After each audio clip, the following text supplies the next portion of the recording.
Hello YouTubers and welcome aboard. I am Noob Flyboy X and welcome back to F1 2018 Career Mode. The more observant among you will be noting, hey, this doesn't look like 2018. Well, no, it doesn't. Part of Career Mode that I haven't really been showing off are the historical events, but those aren't really a big part of the story, so I'm mostly skipping over them. We move on to France then, with some upgrades to the car, including a new aerodynamics upgrade and a new power upgrade. We started researching those, and we have a nice leap in improvement. Still on the bottom though, but closing with Toro Rosso and with Sauber. With that in mind, let's go to the track in France. Bonjour, you cheese-eating surrender monkeys! With that introduction out of the way, let's get a tour of the lap going. Coming across the exit of the pit lane there on the right. You gotta be careful there of cars coming out. You don't want to slam into them in the race when they're racing on the exit into turn 1 and 2 here. A lot of this course is curves that just lead into others, so you have to be really careful with your line here if you want to get a good time out of them. Line them all up properly like this. You'll notice that it is raining. It was raining most of this race weekend in France here. I tried to make the most of it here, but the times are significantly slower in the wet. I'll be showing off just how much in a moment here. Coming down through that far end of the track onto the long back straightaway here and the DRS zone. In the wet conditions such as they are, we're not allowed to use DRS, but ordinarily that's where you'd activate it. For the first of the DRS zones, coming down here into what's sort of a chicane, basically a little kink in the back straightaway, which prevents it from being one long straight and divides it into two shorter straights. A good exit out of there is nice. In dry conditions, you can hold it on the power here up into the following corner that we're coming up to just now. And there we are. Go a little wide there, but hold it together. Like I said, you can go full throttle through there in dry conditions, but not in the wet, not by any means. This last section of the track, it's done with the straights and it's back to the corners leading into other corners. You can try a couple different lines through this one though, and I did in the race. Got me some time when I needed it. Coming through here on the apex of the corner, accelerating out of this one toward the final two. Hard on the brakes again, hard on the brakes in the dry conditions as well through there. Up to the last corner, a fairly tight right-hander onto the front straightaway. And there's the DRS sign. That's where we'd open the DRS for the second time of the lap if it were dry conditions. As we can see, our time there is a 1:54.2, I believe. Coming down here in dry conditions in Q1, it's a 1:36. You can see we're nearly 20 seconds faster. Coming here into Q2, which we easily made it into here. Now we're in intermediate conditions, which is a bit odd, but still doable here as we get stuck a little behind Leclerc. Pull out to the side to avoid slamming into him, just in case. Across the line. That's pretty good for the time being, but we'll have to see later.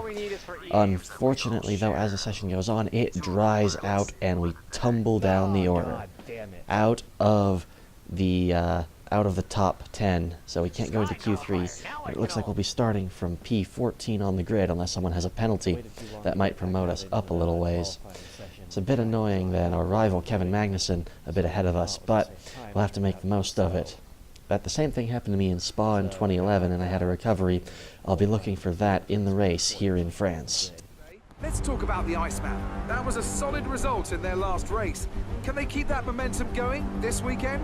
It's always nice to come into a Grand Prix weekend on a high, but your expectations are based much more on your practice and qualifying runs. So it's the momentum from those sessions that they'll be hoping to carry into the race today. Almost ready to go then. This is what the starting grid looks like for today's race. Sebastian Vettel has a clear track ahead of him today.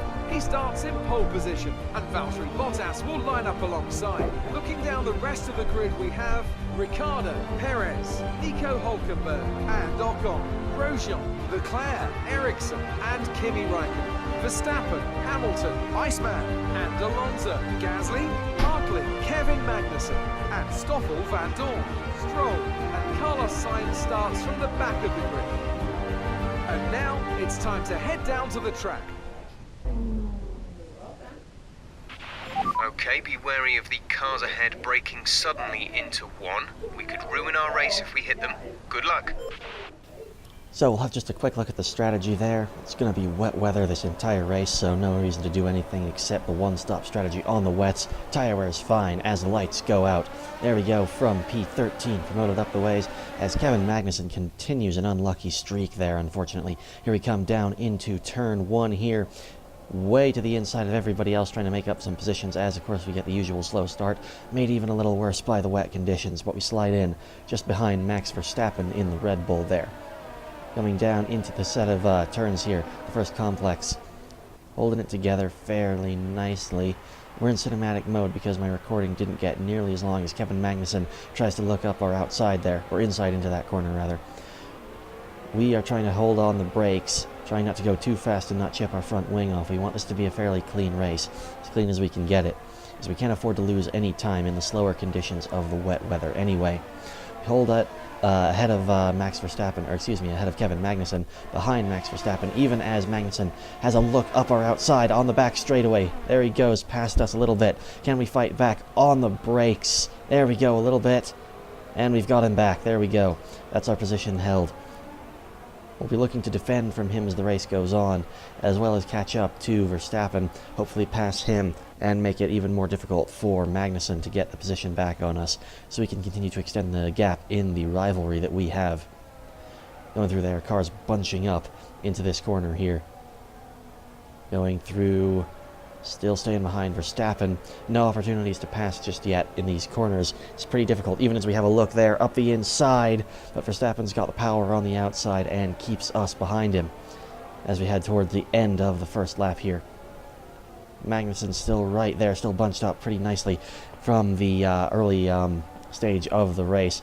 From the launch, cars tend to be pretty bunched up, except for the one in the lead that usually tends to leap off the start and get away from everyone. There we are, right up the back of Verstappen as we head into the final corner here. Nice and slow through there, looking for a good launch. Not the best. We were a little jarring with the controls there, but we're on well enough to keep ahead of Magnussen as we reach the end of the first lap.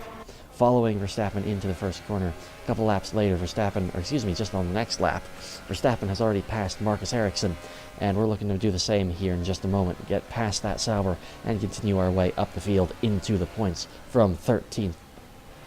Here we go into a big round corner here. Magnussen looking up our inside a little bit, but backs out. He doesn't want to go through there. He saw probably what happened with me and Verstappen just a moment ago.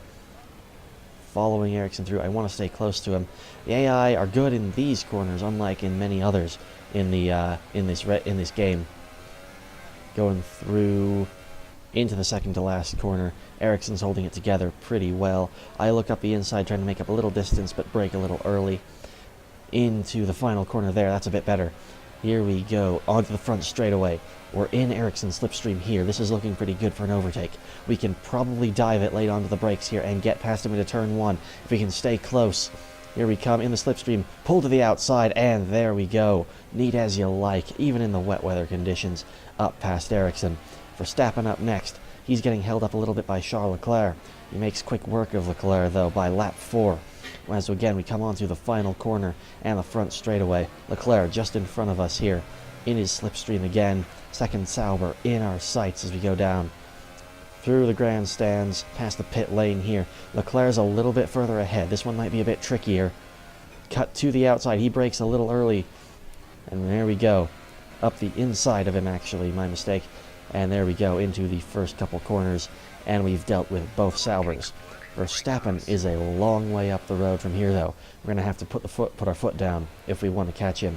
Be careful about it, too. By lap 6, we're starting to close in a little bit, but not enough to do anything just yet. But we set the fastest lap of the race at that time, so we are making good progress, as we can see here. Into the first corner once again. He's just up the road on lap 7.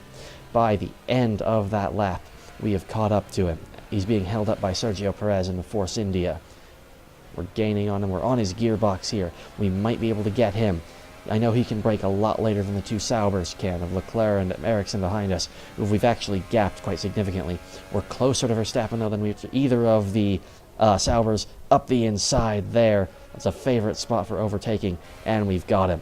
Sergio Perez up next in the Force India. As we move on to lap 8 and lap 9, it's time to have a go at Perez here. On lap 9, we can't quite do it. We're not nearly close enough. We're going to have to spend another lap trying to stay close to him so we can make that move into turn 1. It's the only real passing opportunity that I'm able to get. Coming off the exit into the back straightaway is no good for me.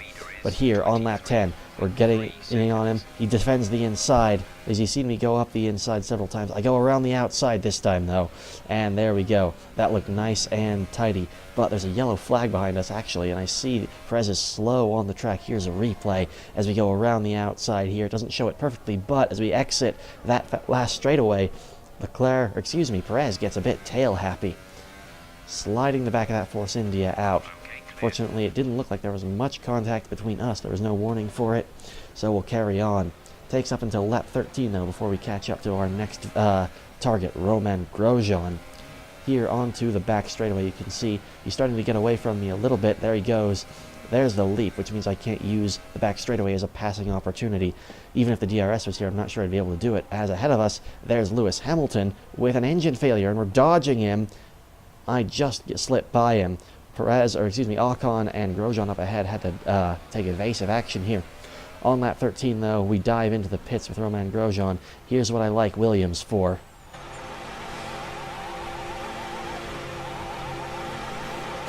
Come on, Williams, we need a quick stop. Go, exit now. We're Thanks, racing on the guys. exit. Ha ha ha! Got him in the pits. With Mr. Hold My Croissant dealt with in the pit lane, it's time to see where we feed out into the race. We have to be careful here. This is controlled by the computer as we go by here, but there's Gasly, feet from knocking us out there. That was pretty close. We have to be careful of that in the race. Make sure on this next lap no one's coming out of the pit lane that we are going to run into as we're staying on the racing line. I'm not worried about Ericsson and Gasly, as on the next lap they dive in to make their pit stops. We pass up both Magnussen and Esteban Ocon in the pits. There's Ocon coming out now. He is not up to speed yet, and there we go. But look who's jumped us in the pit stop cycle. Verstappen, the Dutchman, is back in front of us. So we're going to have to catch him and get him again. This isn't anything I'm not used to by now, though, having our duel in China and earlier in this race with the conditions I'm used to. On lap 17, we've caught up to him, and I'm starting to think about making the pass. I'm lining it up here on the front straightaway as usual. Again, I've gotten into a rhythm. We're doing good here. Verstappen defends the inside, weary that I've done it before. Late on the brakes and around the outside. There's a little bit of contact between us. I go a bit wide, I'll let him have that, since I probably gained a bit of time going wide there. But I stay with him here. Going down into the complex of turns here. Need to stay with him on this lap to make the pass soon. Lap 18 of 27. We've got time to do this, but I want to get through quickly and see if I can catch someone else up the road. There's a bit of a gap, but with the number of laps remaining, I think I can do it. As long as I pass up Verstappen soon. You can see getting away here on the back straightaway. I'd probably have DRS to use here, but I don't know if it would make much difference in the dry conditions. As it is, though, not really closing in much up until we get to the braking zone here. There we go. I'm slowing up much faster than Verstappen does, and we're back on his rear wing. Coming out of the kink here in the straightaway. We're able to stay with him fairly well. Holding the power down. Not using any extra fuel here. I want to save that. After Canada, I'm a bit nervous about my fuel situation, but we're holding together pretty well. I've got some extra fuel to use if I need it, if I can chuck it up into rich mix and get through. Staying right on Verstappen's tail through the second complex of turns here. Take a different racing line here. As I said, you can take different lines. I don't know how much time that made me up, or if it really made me up anything at all, but it felt like it did. Coming into that corner a bit faster. Get a decent exit. Verstappen gets away a little bit into this final set of turns here, but we're relatively close here as we stay on the racing line. Leaps away a bit under acceleration, but I've got him back under brakes onto the front straightaway once more. In the slipstream once again, we're doing well. Flip it up into rich revs. Add the power to get past that Red Bull. We're doing pretty good here. Looking as we do to the inside this time, and there we go. Late on the brakes. Can we make it stick this time? Verstappen is wheel to wheel on the outside, and we squeeze him out. There is not room for two F1 cars on that section of track, and we've got him. There we go. Unfortunately, that's the last overtake to make in this race. From lap 19 up to 27, it's a lonely race for us. Nico Hulkenberg is the next car up the road in his Renault. We just start to catch up to him on the last lap, but that's got us up to P6 in the French Grand Prix. That's pretty nice after the P4 in Canada. Okay, good job, mate. Really well done. That was a fantastic drive. So, here they come now, out onto the podium. Wherever you go, anywhere in the world, the prancing horse flags are dominant in the grandstands, and they're out in force again today. It's Ferrari on the top step once more. No real change in the standings for us, unfortunately. The Williams is getting better, but it's not good enough to get double points finishes with myself and Lance Stroll. Up at the top of the scoreboard, however, Ferrari has made a major step today. There's a lot of shifting going on in the championship because of this. Sebastian Vettel takes the lead of the Drivers' Championship. Now then, Anthony Davidson, who was your driver of the day? I'm going to say Carlos Sainz. It was probably one of his best drives this season, and I was thoroughly impressed. And now let's take a look at the constructors' standings. Ferrari moved to the top of the table. And with that, that is the French Grand Prix completed.